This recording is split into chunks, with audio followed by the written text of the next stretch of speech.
Oi, gente, eu me chamo Daniel.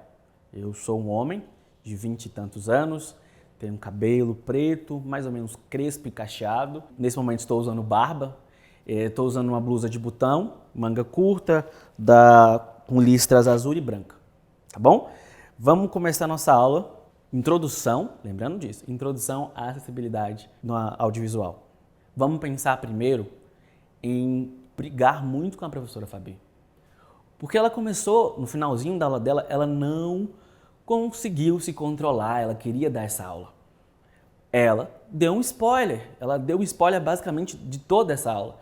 Eu tive que mudar, porque eu ia deixar o spoiler, essa parte pro final. Mas como ela já tocou no assunto e a aula já está gravada, tive que me adaptar. Então, nesse momento, você que está aí pensando, que spoiler que ela deu, que eu nem vi o vídeo direito, estava dormindo, sei lá, volta no vídeo. Assiste de novo, vê o spoiler, entende aquelas questões naquele vídeo que é super importante. Depois eu volto nessa parte do spoiler, mas vamos pensar aqui um pouco no audiovisual. Como que nós, produtores audiovisuais, criadores de conteúdo, sim, eu também também crio o meu conteúdo. Como que a gente faz para criar um conteúdo? Chega uma demanda, preciso fazer isso. Qual é o primeiro passo? A pré-produção. Então o audiovisual se divide em 3 grandes etapas: a pré-produção, a produção e a pós-produção. Vamos também seguir essas 3 etapas, mas vou logo falar aqui. A acessibilidade é um eixo transversal. Ela tem que permear os 3 níveis. Ela tem que estar na pré-produção. Ela tem que estar na produção. Ela tem que estar na pós-produção. Ah, tá, mas isso já acontece. Na minha experiência, não. Na minha experiência, a galera grava o vídeo, faz todo o planejamento do vídeo e manda pra mim. Daniel, coloca aí uma janela de libras, por favor. Aí eu fico, tá, mas você quer fazer o quê? Acessibilidade? Isso não é acessibilidade. Isso é uma adaptação. Vem um conteúdo pronto. É como se fosse uma pedra. Ela vem rígida e eu tenho que moldar em cima dela. Eu não consigo mexer muito na pedra. É só aquilo. Então isso não é acessibilidade. Acessibilidade é uma outra coisa que a gente está aprendendo. Como eu disse, tendo uma introdução dessa acessibilidade. Então, na pré-produção, a gente tem que pensar tudo do vídeo. É o planejamento. A gente pensa onde vai ser gravado, com que câmera, se vai ter fundo, se vai ter chroma key, se vai ter, onde vai ser postado isso, se vai ser no YouTube, se vai ser no Instagram. A gente pensa tudo. Quem vai falar, quem não vai ter fala, vai ter roteiro, vai ser uma fala espontânea, qual a câmera que vai ser um plano aberto, vai ser um plano fechado. A gente pensa tudo nisso. Mas a gente não pensa em acessibilidade. A gente não pensa, eu vou ter um intérprete de Libras. Então eu já vou chamar ele para participar das reuniões da pré-produção, só para ele estar dentro, começar a opinar pensando na acessibilidade das pessoas surdas, das pessoas que vão precisar daquela janela de Libras. Então, já na pré-produção, temos que ter em mente qual janela vamos conseguir fazer nesse produto. Se vamos conseguir fazer um produto totalmente acessível, onde vai ter todas as janelas de acessibilidade, onde eu vou ter janela de Libras, vou ter audiodescrição e vou ter legendas para surdos e ensurdecidos. A gente tem que pensar nisso. E pensar também quem vai fazer isso. Quem vai fazer essa acessibilidade? Quem vai ser essa pessoa que vai estar à frente disso? Para que ela realmente aconteça e da maneira que deve acontecer. Então, na pré-produção é todo o planejamento, inclusive o planejamento da acessibilidade. Por exemplo, na pré-produção eu posso falar, eu quero 2 versões. Eu quero uma versão dita como normal, uma versão principal, podemos dizer assim, ou uma versão, e uma outra versão com acessibilidade. Uma versão sem acessibilidade, uma versão com. Onde que eu penso nisso? Na pré-produção. Se eu tenho isso na pré-produção pensado, estruturado, quando chegar na produção e na pós, e na até divulgação desse produto, vai ser outra coisa, vai ser um outro produto, um produto realmente acessível. Então a gente vai passar agora para a produção, onde a gente pensa na captura das imagens, porque a gente já planejou tudo.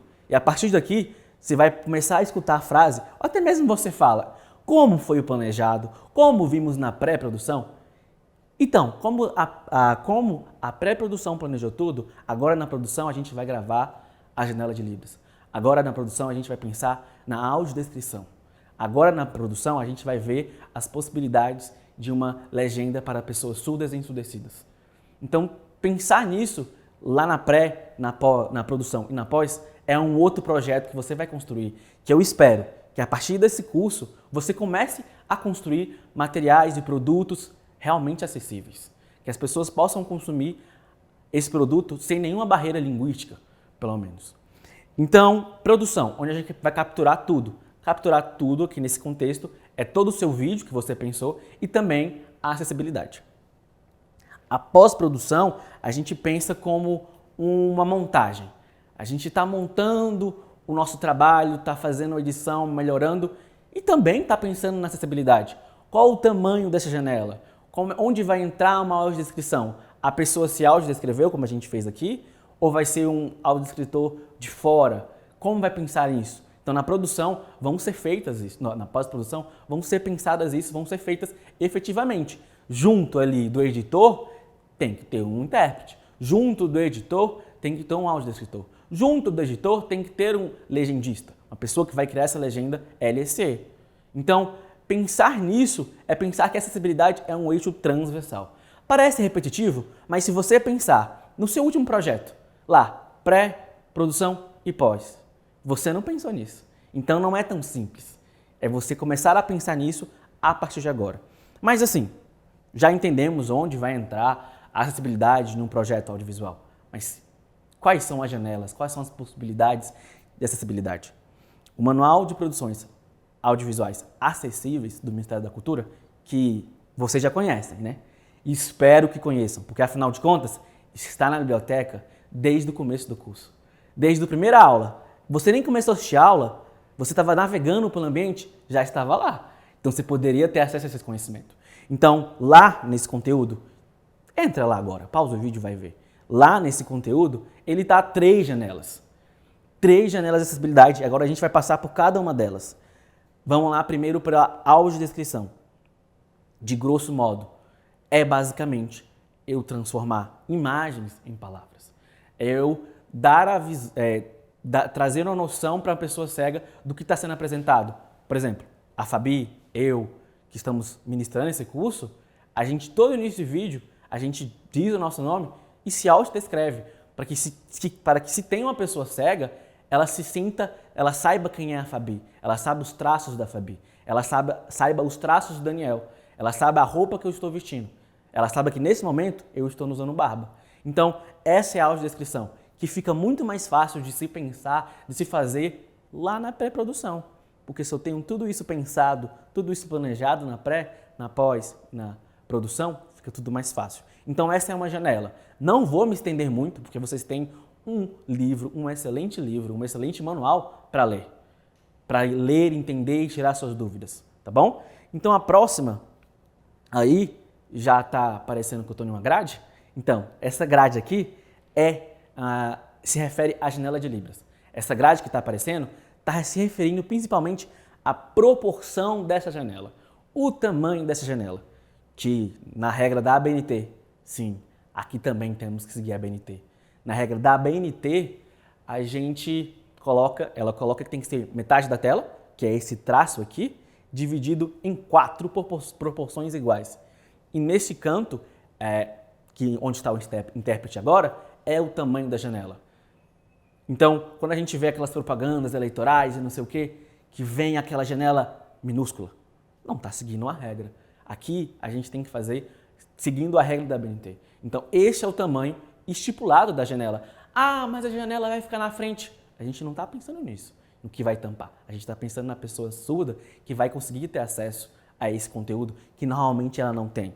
Então, pensar na janela é isso.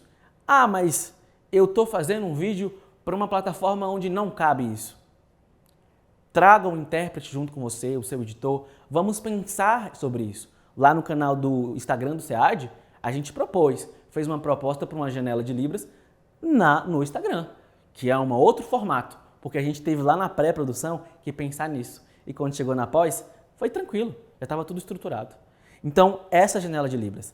E outra coisa, quase esqueci de falar, precisamos de um intérprete, um profissional qualificado, fluente na língua de sinais.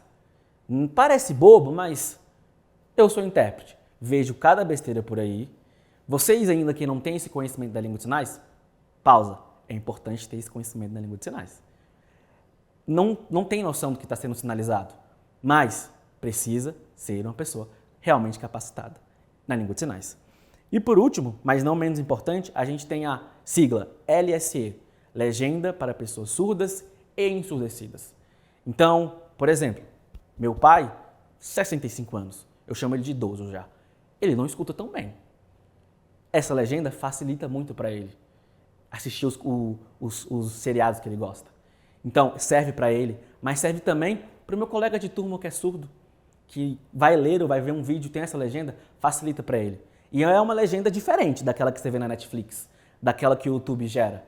Ela é uma legenda para pessoas surdas e ensurdecidas, com características diferentes. Vamos entender um pouco, minimamente, essas características.